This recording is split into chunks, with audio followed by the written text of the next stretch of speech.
This is my true story. For 30 years, I trusted two people more than anyone, my wife and my brother. They were my world, my strength, my reason to live. I shared everything I had with them. We built a life together side by side.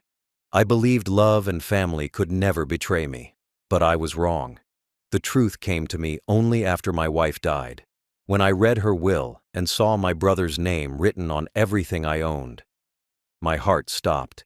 Before I tell you what I did next, tell me where you're watching from, and please subscribe so my story can reach more people. For 30 years, I trusted my wife and my brother more than anyone else in this world. They were the two people I thought would stand by me no matter what happened. My wife was my partner in everything. My brother was my blood, my other half since childhood. Together, they were the pillars of my life. I built everything I had around them, never doubting their loyalty or love. I started my business with my brother. We were young, full of dreams. I handled the finances, and he managed the operations. We worked day and night, helping each other through every struggle. My wife was there through all of it. She took care of the home, encouraged us, supported our plans. She cooked for us, prayed for our success, and reminded me to rest when I worked too long. Life felt complete. When money was tight, we shared everything. When we had success, we celebrated together. There was no jealousy, no arguments. At least, that's what I believed. We built our company from a small repair shop to a business that employed dozens of people. I was proud of what we achieved together. My brother and I often said we owed everything to teamwork and trust.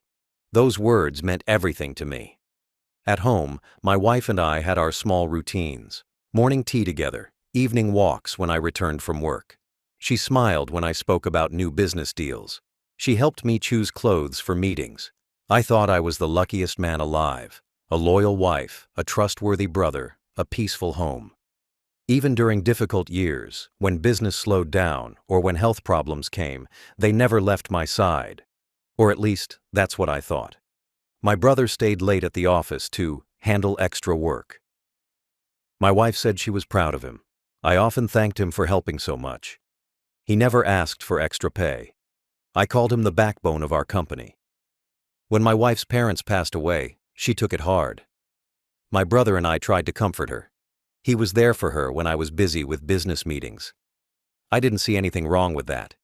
He was family. I trusted him like my own shadow. I believed she needed company, someone to talk to. I thought I was lucky to have a brother who cared so much for her as well. We celebrated birthdays together, holidays together, everything together. I had no idea what was happening behind those smiles. Looking back now, I see how blind I was. But at that time, I never questioned anything. I believed loyalty was something that came naturally to people you love. I didn't need proof. I trusted my wife completely. I shared every detail of our accounts, properties, and plans with her. She managed most of the paperwork and documents because she was more organized. My brother handled the contracts. I signed whatever they brought me because I believed they were doing what was best for our family. That's how much I trusted them. When my wife wanted to handle her own finances, I agreed. When she said she wanted to put some things in family names for safety, I didn't ask questions. I thought she meant our children, our relatives. I never imagined she meant my brother. The thought never even crossed my mind. Even when I noticed small changes, my brother calling her more often, her spending more time outside, I brushed them aside. I told myself it was just family closeness, that I was being silly to even think something bad. That's how deep my trust was. I had no doubt in my heart. For 30 years, I lived in that faith. I believed love was real, that family could never betray you. I believed that trust, once given, was sacred. I thought I had built a perfect life around honest hearts. I had no idea that both of them, the two people I loved the most, were quietly tearing it apart piece by piece while smiling at me. My marriage was built on love, or at least that's what I believed. I met my wife when I was still struggling to build my business. She stood by me when I had nothing. I thought she loved me for who I was, not for what I had. We started with small things: a rented house, simple meals, long walks in the evenings. She used to say that all she needed was me, and I believed every word. When we finally had enough money to buy our own house, I gave her the keys first. I told her it was our new beginning. She smiled and hugged me. That day was one of the happiest of my life. I thought we were building a life together, one step at a time. She managed the home perfectly. Everything was in order: the bills, the cleaning, the groceries. I worked long hours at the company with my brother while she made sure the home stayed warm and welcoming. When I came home tired, she had dinner ready. She asked about my day, and I told her everything.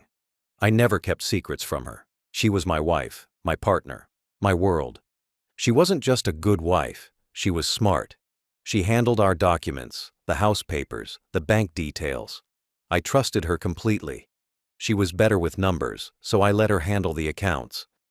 She often met with my brother to discuss company finances. I thought it was teamwork. I was proud that my family worked together. Over the years, our life grew better. We traveled sometimes, visited relatives, and helped people in need. People used to call us the perfect couple. My brother always joined us during holidays. He was close to both of us. I used to joke that he was like her second brother. I didn't know then that he was much more to her. When small disagreements happened, I always gave in first. She would get upset about small things, me being too busy, me not spending enough time at home. I thought it was normal in marriage. I didn't argue much. I just tried to make her happy again. I didn't know that her heart was already drifting somewhere else. Sometimes she came home late after meeting an old friend. Sometimes my brother stayed late at the office and said he was working on reports. I never questioned them. I thought, why would I? These were the two people I trusted the most. I was blind, but I didn't know it. My brother had always been single. I used to tell him to find someone and settle down. He always laughed and said he didn't need to rush. My wife used to smile and say that some men just liked freedom. I didn't see the hidden meaning behind those smiles. I didn't see how comfortable they had become around each other. Too comfortable. Even when small things seemed off, like her phone always being silent or my brother visiting when I wasn't home, I told myself I was imagining things. I had no reason to doubt either of them. They had both been by my side for so long. Trust had become my weakness. Looking back now, I see how easy it was for them. They knew my habits. They knew my heart. They knew exactly how to keep their secrets safe. I was too busy trying to build a future for all of us, while they were already building one without me. Still, at that time, I was happy. Truly happy. I believed my marriage was strong. I believed my wife loved me the same way I loved her. I believed my brother respected me. I didn't realize that the two people I prayed for every night were slowly turning my faith into a lie. For 30 years, I saw only what I wanted to see. I didn't look deeper. I didn't question. I didn't suspect. I thought love and loyalty were unbreakable. But I was wrong. The foundation of my marriage was not love anymore. It was deception wearing a smile. The signs were always there. I just didn't want to see them. It started small, in ways that didn't seem important at first. My wife stopped asking about my day. She started eating dinner before I came home. She said she was tired, that she had headaches. I believed her. I thought maybe she was just stressed. I told her to rest more, to take care of herself. I didn't realize she had already drifted away from me. My brother, too, began to change. He stopped calling me as much. He used to visit me almost every day, but then he said he was too busy with work. I noticed he avoided looking me in the eye during meetings. When I spoke about company matters, he nodded quickly, like he didn't want to talk. I thought maybe he was just overworked. I didn't see that his guilt was starting to show. They both began spending more time together, but it seemed natural. My wife said my brother was helping her with paperwork. He said she was helping him with accounting. I saw them laugh sometimes, share quiet conversations, and I smiled because I thought they were just close as family. I had no idea what those smiles really meant. Sometimes, when I came home early, I found my wife startled, like she didn't expect me. Her phone would light up, and she'd hide it quickly. I never asked who it was. I trusted her too much to think anything bad. When she went out for errands and stayed longer than usual, I didn't question it. I didn't want to be the kind of husband who doubted his wife. One evening, I came home and found my brother sitting in the living room alone. He said he was waiting for me, but his face looked uneasy. My wife came out of the kitchen a few minutes later, her face flushed. I thought maybe she had been cooking. I didn't ask questions. I ignored the tension in the air. I told myself it was nothing. They began to whisper more when I was around. I noticed how quickly they changed topics when I entered the room. I told myself I was being paranoid. I didn't want to believe that the two people I loved most could hide something from me. It was easier to lie to myself than to face the truth. At work, my brother started taking more control. He made decisions without consulting me. He said it was to save time. I didn't argue. I trusted his judgment. After all, we had been partners for years. He started handling money transfers and paperwork directly. I thought he was just being responsible. Then came the coldness. My wife's eyes didn't hold the same warmth anymore. When I spoke, she nodded, but didn't listen.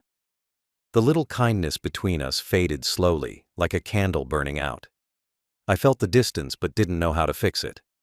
I tried taking her out for dinner, bringing her gifts, showing her affection. She smiled politely but looked away when I reached for her hand. I didn't know I was already a stranger in her heart. My brother avoided family gatherings. When I asked why, he said he was busy. My wife always defended him, saying he worked too hard. I believed them both. I didn't see how their excuses always matched, how their stories always fit perfectly. Even our employees started acting strange. Sometimes they exchanged looks when I mentioned my brother's name. I thought it was about work issues. Maybe they knew something I didn't. Maybe they had seen things I couldn't. But I was blind. I refused to see betrayal hiding in plain sight. Then one night, I walked past my wife's room and heard her crying softly. I asked if she was okay, and she said it was nothing. She turned away from me, pretending to sleep. I stood there for a moment, feeling helpless. I wanted to comfort her, but something told me she didn't want my comfort anymore. I turned off the light and walked away, still believing everything would be fine. I should have known then that something was wrong. The distance, the silence, the small changes, they were all signs. But I trusted too deeply. I believed love and family were stronger than lies. I didn't realize I was already living in the middle of a betrayal that had been growing quietly for years. When my wife fell ill, my whole world stopped. The signs had been there for months, but she kept saying it was only stress. Then one morning, she fainted in the kitchen. I rushed her to the hospital. The doctors said her condition was serious. I stayed beside her bed every single day. I held her hand, fed her soup, and told her that she would get better. I didn't leave her side, not even for a night. My brother came to visit often. He brought flowers, medicine, and sometimes food. I was grateful. I thought he cared for her like a brother-in-law should. When I needed a break, he stayed in my place. I never thought twice about it.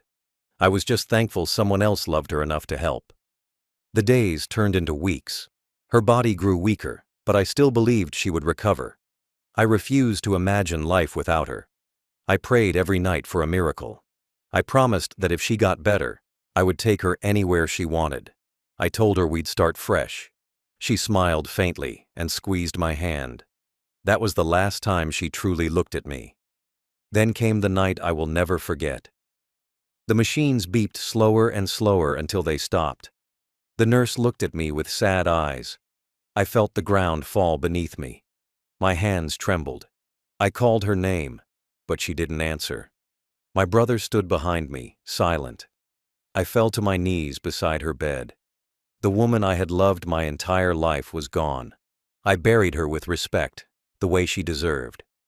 I bought the best coffin, arranged a simple but beautiful ceremony. People came, cried, said kind words. My brother stood next to me, pretending to be strong. I thought he was mourning with me. I didn't know that deep inside, he was hiding something far darker than grief. For days, I couldn't sleep. The house felt empty, too quiet. I kept her clothes folded, her perfume bottles untouched. I ate almost nothing. Every corner reminded me of her laugh, her voice, her presence. My brother came every day, telling me to move on, to focus on work. He acted like he cared, but I could see something cold in his eyes when I wasn't looking. Friends and relatives visited for a while, then stopped. That's what happens after loss. People go back to their lives. You're left with memories that don't fade. I tried to distract myself with work, but every paper, every file reminded me of her. I couldn't think clearly. My brother took over most of the business duties. I let him. I didn't have the energy to care. I trusted him, as always. Weeks later, I received a call from the lawyer. He said we needed to go through her will. I didn't want to. It felt too soon. But he insisted. I went, thinking it was a simple matter. Small savings, jewelry, maybe her personal things. I didn't imagine that this meeting would destroy whatever pieces of peace I had left. I dressed in the same suit I wore at her funeral. When I sat in the lawyer's office, my hands were still shaking. My brother came too, acting calm. I thought he was there to support me. The lawyer opened a folder and began reading. His voice echoed in the room, but at first I didn't understand what he was saying. He read out the first property, not mine, not ours, in my brother's name. Then the second one. Then the business shares. Every single thing was going to him. My mind went blank. I couldn't breathe. I interrupted him and asked to see the papers. My name wasn't there. Not once. Everything had been signed over to my brother months before she died. My chest went cold. My heart felt heavy. I sat there in silence while my brother looked down, pretending to be surprised. But I could see the truth in his eyes. He knew. He had known all along. And she had helped him. That moment broke me more than her death ever could. Losing her body was painful, but losing her trust, her loyalty, and her honesty was something I could never recover from. The woman I loved for decades had left me nothing but emptiness. The brother I grew up with had taken everything. I sat in the lawyer's office as he kept reading. My name never came up. It felt like every word he spoke was a knife cutting through everything I believed in. I looked down at the table, trying to understand how this happened. My wife had always handled the papers, the accounts, the house documents. I signed what she asked without reading, trusting her completely. I thought she was protecting our family. But she wasn't. She had been protecting someone else. The lawyer showed me the signed pages. Her handwriting was clear. Her signature was perfect. Every line said the same thing. Everything I built, everything I owned, every part of my life belonged to my brother. The company shares, the savings, the properties, even the house we lived in. All transferred legally. No mistakes, no confusion, only betrayal. I couldn't believe it at first. I thought maybe someone forced her. Maybe my brother had tricked her. But the dates on the documents were from months before she died. She wasn't confused then. She wasn't sick yet. She knew what she was doing. She did it with a clear mind. The lawyer said he was sorry. I didn't hear the rest. My ears rang. My head spun. I looked at my brother. He sat there quietly, pretending to be shocked, but his hands gave him away. They were shaking. Not from surprise, but from fear of being exposed. He couldn't meet my eyes.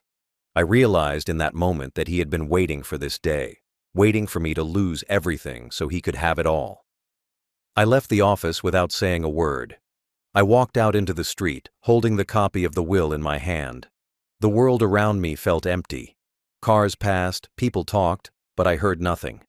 The only sound in my head was her voice saying she loved me. Those words used to make me smile. Now they made me sick. When I got home, I sat in the same chair where she used to sit. The house felt colder than ever. I looked around at the walls we painted together, the pictures we hung side by side. Every memory felt like a lie. I took out the will and read it again, line by line, trying to find something, anything, that said my name. But there was nothing. I had given her everything, and she left me with nothing. I stayed there all night. I didn't sleep. I couldn't eat. My mind kept asking the same question. Why? What did I do wrong? I worked hard. I stayed loyal. I never hurt her. Why did she choose him? Why did she trust him more than me? The answers never came. Only silence. The next day, I went to the office. My brother was already there, acting normal, giving instructions like nothing had happened. Everyone looked at me with pity, like they knew before I did. I realized they must have seen things, heard rumors. Maybe they all knew. Maybe I was the only one blind. I felt small, invisible, like a fool living in a story everyone else understood. That evening, I opened her old drawers at home. I found letters, receipts, and one hidden envelope. Inside were documents with both their signatures, business accounts, travel records, shared investments. They had been working together for years, building something behind my back. My hands trembled as I held the papers. The truth wasn't just betrayal. It was a plan. A plan that started long ago. I sat on the floor surrounded by papers and memories. Every smile she gave me, every kind word he said, now looked different. I realized I'd been living in a play where everyone else already knew the ending. The love I believed in was only a cover for greed. The discovery destroyed me. It wasn't about the money or the house. It was about trust. I could rebuild wealth, but I could never rebuild faith. The two people I had built my world around had joined hands to destroy it. That night, I stopped being the man I used to be. Something inside me died quietly, without a sound. The shock did not come all at once. It came slowly, like a wave that refused to stop hitting me. I kept thinking there had to be a mistake. Maybe the lawyer read it wrong. Maybe there was another will. I called him the next day to ask if he was sure. He said yes. The papers were real. Everything was signed, witnessed, and approved. It was all legal. I had lost everything, not to strangers, but to my own blood. I sat in my car for hours after that call. I couldn't move. My hands were cold, my heart heavy. I kept looking at the steering wheel, trying to remember the last time I felt truly safe. It was years ago, before the lies, before the hidden deals. I realized I had spent decades building a life for people who only waited for me to fall. The next time I saw my brother, I looked at him differently. I saw not the boy I grew up with, but the man who took my name off every piece of paper that mattered. He smiled when he saw me. That smile made my stomach turn. It wasn't kindness anymore. It was victory. I didn't say a word. I couldn't. That night, I went through every document I had left at home. Old files, letters, even photos. I wanted proof that what I felt wasn't real, that there had been love once. But every picture looked fake now. Every smile, every hug, every shared meal. They were all part of a lie. It was as if my entire past had been rewritten in front of my eyes. I didn't sleep. I couldn't stop thinking about the day I first introduced my wife to my brother. How proud I was. How happy I felt seeing the two most important people in my life getting along. Now that memory felt like a cruel joke. I had invited my own betrayal into my home and thanked it for staying. The next morning, I drove to the office. I wanted to look at my company one last time. My brother was already there, sitting in my chair. The same chair I had bought 20 years ago when we first opened the business. He greeted me like nothing had happened. My nameplate was already gone. A new one, with his name, was on the desk. That moment hit harder than any punch could. It wasn't just betrayal, it was erasure. I turned around and walked out without saying a word. Every employee looked at me with pity. Some nodded, some looked away. I realized they all knew. They had watched the shift happen slowly, while I stayed blind. That shame cut deeper than anger ever could. I had been the boss, the leader, the one who believed in family. Now I was the fool everyone whispered about. When I reached home, I found one of my wife's old letters on the table. It was about her wishes for the future. Her handwriting was neat, gentle. She wrote about making things easier for the family. At the time she wrote it, I probably smiled and told her not to worry. Now, reading it again, I saw every line differently. Family had meant my brother. Making things easier had meant pushing me out of my own life. I spent days in silence. The phone rang often, friends, relatives, even my brother. But I didn't answer. There was nothing to say.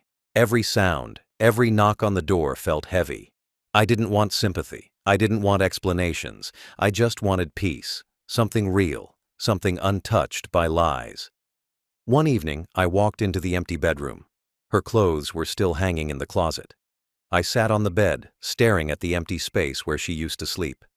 I thought about all the nights I had held her hand, all the promises we made, and then I thought about the will, with his name written on everything. The love that I thought was mine had never been mine at all. The shock didn't fade that night. It didn't fade for months. It changed me completely. I stopped trusting easily. I stopped believing words without proof. The two people I would have died for had buried me long before I knew it. That was the day I learned what real loss felt like. Not losing money, not losing a home, but losing the truth you built your life on. The truth did not arrive suddenly. It came in pieces, one after another, until the picture became clear. I began to see everything I had missed for years. The way they talked, the times they disappeared together, the lies hidden in ordinary days. It all made sense now. The betrayal had not started recently. It had been growing quietly for a long time, maybe even before I noticed the first cracks in our marriage. I went through old records again. My wife's phone bills showed frequent calls to my brother. Some were in the middle of the night. I found travel tickets booked under both their names for business trips I never went on. She told me those trips were for medical checkups. My brother said they were for clients. Now I knew the truth. They were for each other. There were shared bank accounts too. I didn't understand at first how I missed them. The transfers were small, regular, hidden between company payments. It looked like business transactions, but it wasn't. It was money moving between them. They had built something secret, something they never meant for me to see. One evening, I opened my old laptop and found emails between them. They weren't love letters, they were plans, discussions about shares, documents, and how to prepare things in case of something happening to me. I read every word in disbelief. They had already decided what would happen after I was gone. My wife wrote about how he would handle things better, how she trusted him more than me. That line hurt more than anything else. I started remembering all the times I ignored my instincts, the way my brother would show up when I wasn't home, the way she defended him when I got suspicious. I told myself it was family loyalty, but it was something else. Every excuse, every explanation had been a carefully built lie. The truth hit harder than any illness, harder than her death. I realized that while I was busy working to build a future for us, they were working behind my back to take it away. I felt foolish for being so blind. I thought loyalty was something you earned with love, but they taught me it was something people used until they didn't need you anymore. I found one picture in her drawer that confirmed everything. It was a photo of her and my brother standing together at a resort. It was dated 2 years before she died. They looked happy, free, as if nothing about their life was wrong. I stared at that picture for a long time before tearing it into pieces. That was the moment I accepted the truth. They had planned everything. They made me sign documents under the excuse of tax reasons and legal adjustments. I never checked because I trusted them. I thought we were protecting our assets together. I didn't realize I was handing everything over, even the will. She must have written it under his advice, making sure I'd have nothing left once she was gone. The truth burned inside me, but I didn't shout, didn't cry. My body was tired. My heart had no energy left for anger. I just sat there, staring at the papers, trying to remember what it felt like to trust someone. I realized I couldn't even trust myself anymore. I had believed lies for so long that the truth felt like poison. For weeks, I stayed away from everyone. I didn't talk to my brother again.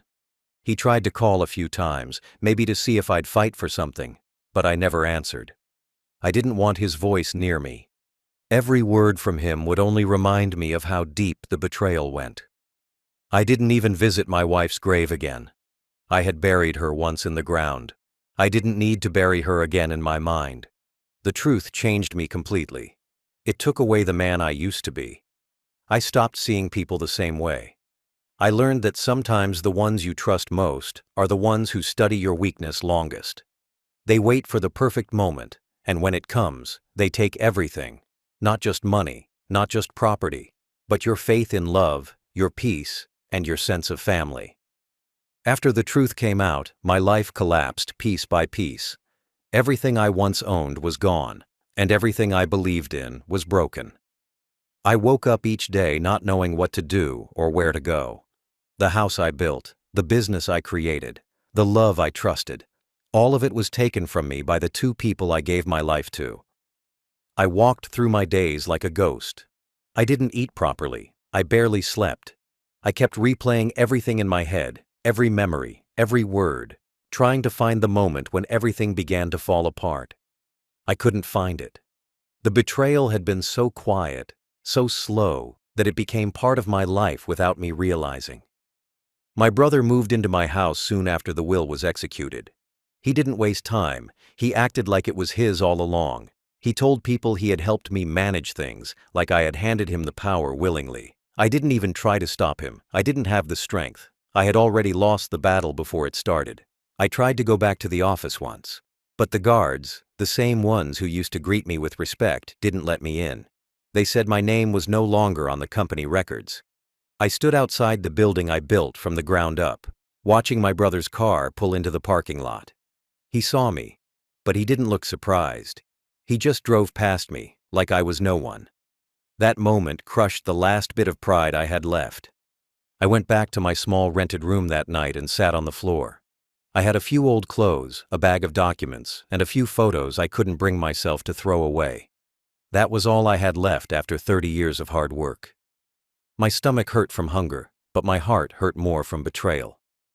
I stared at the wall for hours, wondering how a man survives after losing everything. Days turned into weeks. I avoided everyone.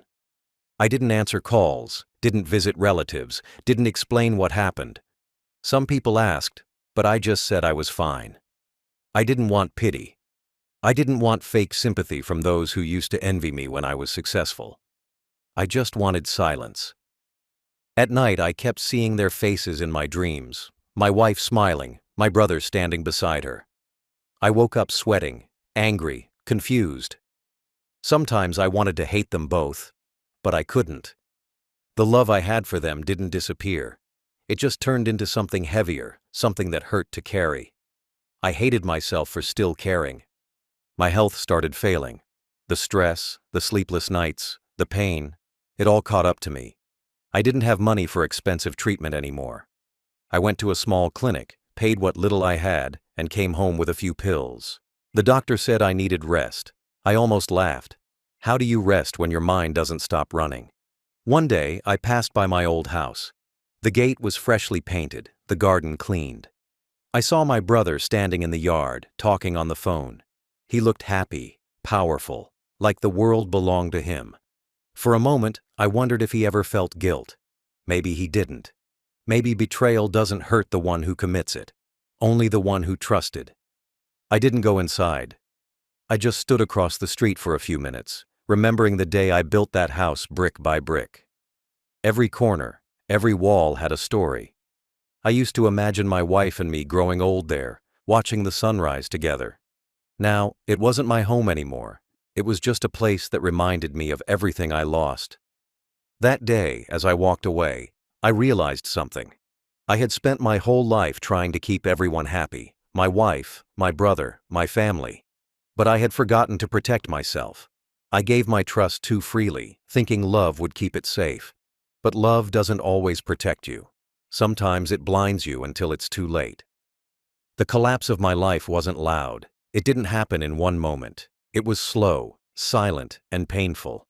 Like a building falling apart from the inside while looking perfect from the outside. That's what betrayal does. It destroys quietly, until there's nothing left but dust and memory. After everything fell apart, I had to start over from nothing. I didn't have money, property, or family anymore. The people I trusted most had taken everything I worked for.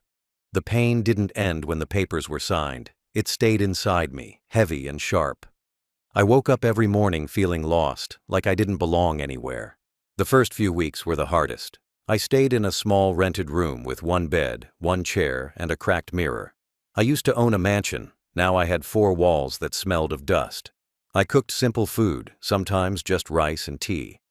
I learned to live quietly because silence was easier than facing people who pitied me. I thought about my wife every day, but not with love anymore. I thought about her lies, her coldness, her choices. I remembered how she used to smile at me while hiding secrets behind that smile. I asked myself how a person could love and betray at the same time. I never found an answer. My brother became rich overnight.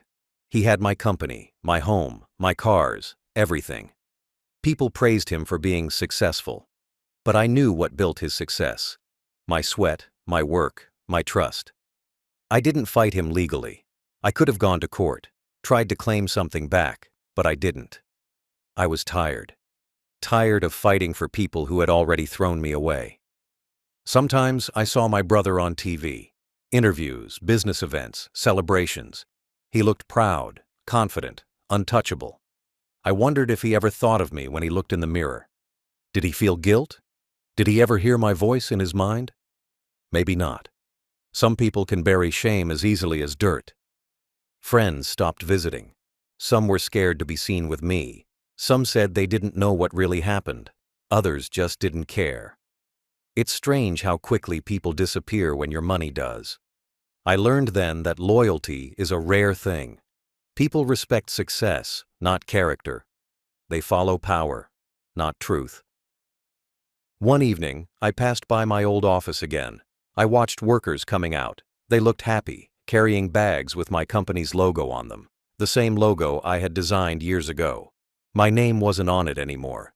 I stood there until the lights went off, remembering the day I opened that office with a dream. That dream didn't belong to me anymore. I went home and sat in silence for hours. I tried to cry, but no tears came. I had cried too much already. I wasn't angry anymore. Just empty. The kind of emptiness that feels like cold air inside your chest. That's when I realized I didn't want revenge. I didn't want them to suffer. I just wanted peace. Slowly, I started doing small jobs to survive. Fixing things, helping at shops, cleaning cars. People didn't know who I was, and that was fine. I didn't tell anyone my story. I didn't want sympathy. I wanted to live quietly, without lies, without false love. I wanted to wake up and know that no one around me was pretending. Years passed like that. My hair turned gray, my hands got weaker, but my heart became stronger. I learned how to live with pain, how to let go of everything that once defined me.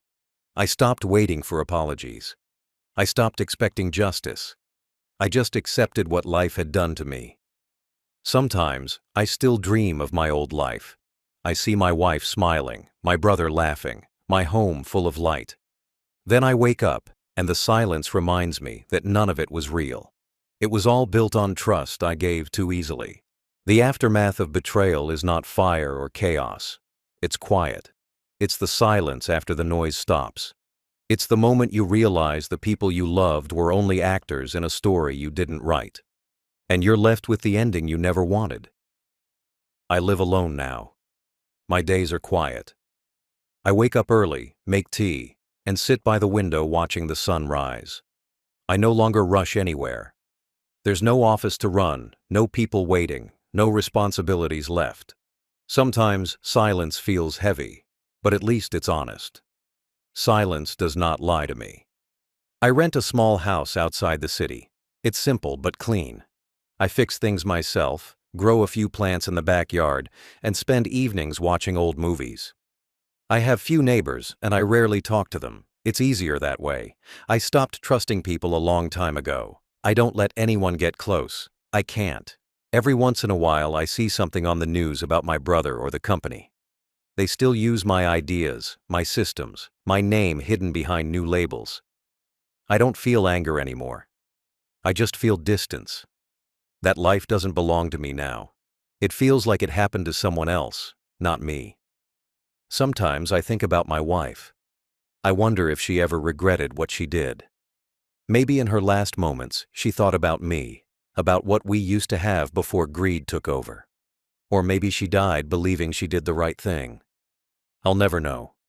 The only thing I know for sure is that the woman I loved died long before her body did. Trust used to be everything to me. I thought it was the foundation of love, family, and friendship. But now I understand that trust can destroy a man faster than hate. Hate you can fight. Betrayal you can't. It comes from behind, quietly, from the people you least expect. It kills without noise. There was a time when I wanted revenge. I thought about taking back everything, making them suffer the way I did. But as time passed, I realized revenge doesn't fix anything. It only keeps the pain alive. I wanted peace, not more fire. So I walked away from it all. I left the city, the company, the people who knew me. I became invisible, and I found peace in that. I started reading again, something I hadn't done in years. I read about people who lost everything and still found ways to live again. Their stories gave me strength. I realized that pain doesn't have to end your life. It can also rebuild it. You just have to stop letting it control you. Sometimes I see families walking by my window. A father, a mother, children laughing. I smile, but deep down, I feel a small ache. I used to have that. I used to believe in that. Now I know that even the closest people can turn into strangers overnight. It's not their betrayal that hurts the most. It's realizing how much of yourself you gave to them before they did it. I learned to live with less. I don't need wealth or luxury anymore. I don't need recognition or praise. I just need peace. I've learned that peace is more valuable than gold, and honesty is more precious than love without truth. I don't speak to my brother anymore. He tried reaching out once, maybe out of guilt, maybe out of fear that time would expose him. I didn't answer. I don't need his voice to remind me of what he took. I already live with that reminder every day. I forgave him silently, not for him, but for myself. Forgiveness is not about forgetting. It's about refusing to carry their weight any longer. Now, when I look back, I see my life in two parts. The first was built on trust. The second was built on truth. The first one broke me. The second one keeps me alive. I no longer ask why things happened. I accept that life teaches through pain. Some lessons you can only learn when you lose everything. I still believe in kindness, but not in promises. I still believe in love, but not in blind faith. I still believe in life, even when it hurts. I may have lost my home, my company, my family, but I found something greater: clarity. And that, in the end, is worth more than anything they could have stolen.